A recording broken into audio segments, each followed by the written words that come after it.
Shalom, Bapak Ibu Jemaat GKI Klasi Solo yang dikasihi Tuhan Yesus Kristus, salam sejahtera untuk kita semua.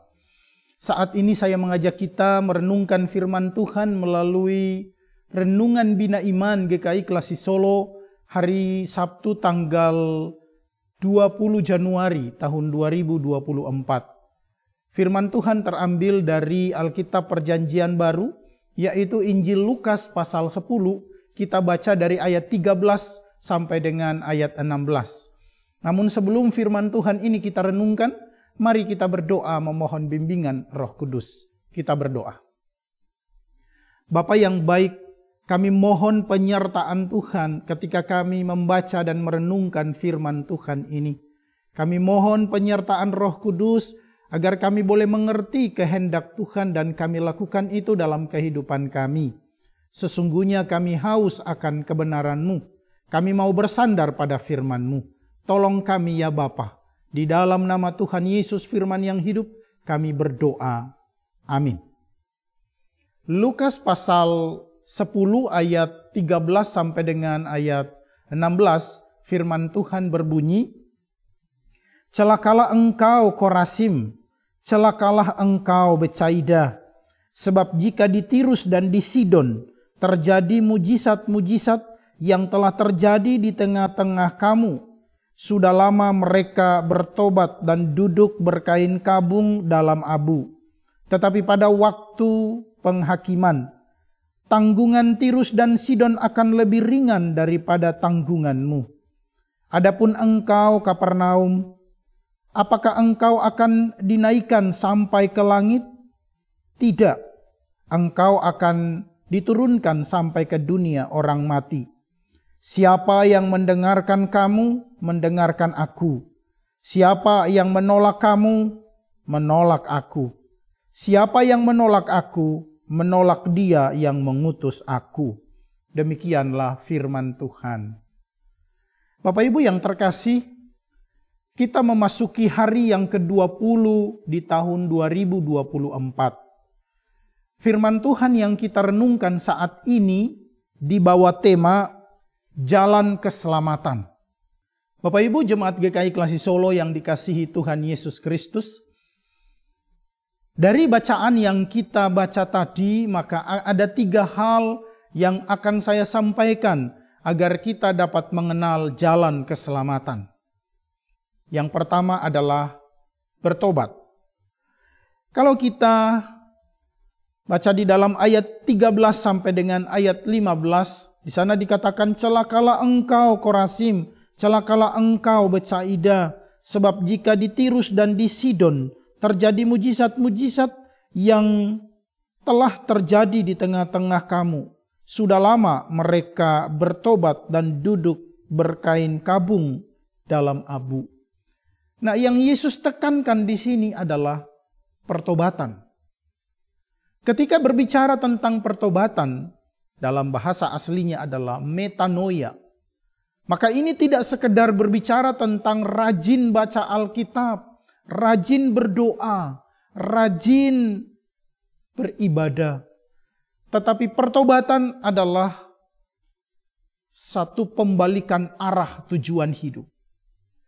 Kalau selama ini hidup kita berorientasi pada hal-hal duniawi, maka pertobatan menuntut kita untuk berbalik kepada Allah dan menaruh perhatian penuh pada Allah.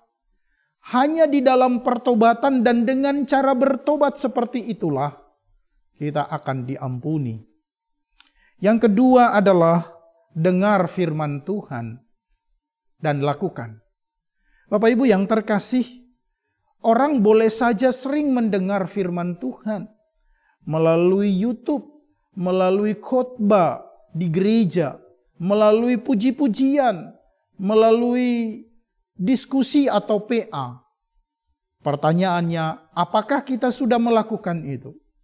Nah, Bapak Ibu yang terkasih, melakukan firman Tuhan bukan hal yang mudah. Oleh sebab itu, mari kita minta pada Roh Kudus agar senantiasa menolong kita di dalam melakukan firman Tuhan.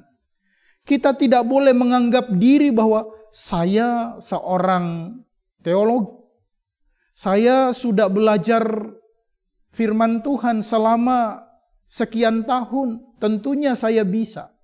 Belum tentu Bapak Ibu. Tetapi kalau kita mau belajar dan melakukan firman Tuhan, maka kita harus rendahkan diri sepenuhnya di bawah kuasa Allah, agar tetap dipimpin oleh Roh Kudus. Yang ketiga Bapak Ibu yang terkasih, terimalah Yesus. Di dalam ayat 16, di sana tertulis bahwa siapa yang mendengarkan kamu, mendengarkan aku. Siapa yang menolak kamu, menolak aku. Siapa yang menolak aku, menolak Dia yang mengutus aku.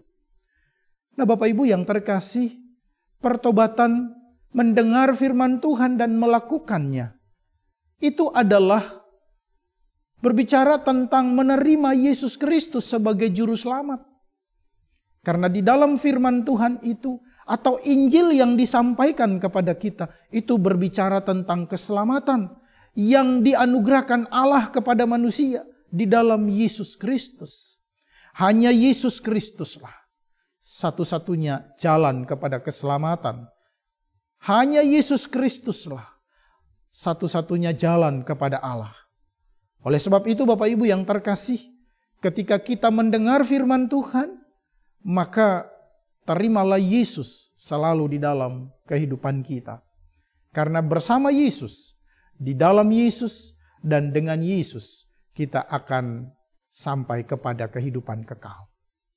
Kiranya firman Tuhan ini menolong kita dan memampukan kita untuk mengerjakan bagian-bagian kita selama kita masih ada di dunia ini.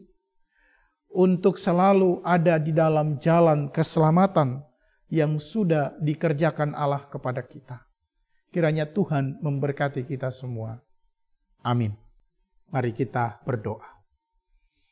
Kami bersyukur kepadamu ya Allah, karena kasih setiamu menyertai kami. Kami dianugerahi hidup yang baru, di hari yang baru ini. Di dalamnya kami mau melakukan firman-Mu. Tolong kami Bapa, agar hidup kami senantiasa berkenan kepada Tuhan. Berkati hidup kami, pekerjaan kami, pelayanan kami. Berkati juga pelayanan gereja kami, sehingga nama Tuhan selalu dimuliakan. Engkau mengenal pergumulan kami Tuhan, sebagai gereja, sebagai umat-Mu. Kami mohon tolong kami Bapa. Terpuji nama-Mu ya Allah. Di dalam nama Tuhan Yesus kami berdoa. Amin. Selamat beraktivitas, Tuhan Yesus memberkati kita semua. Amin.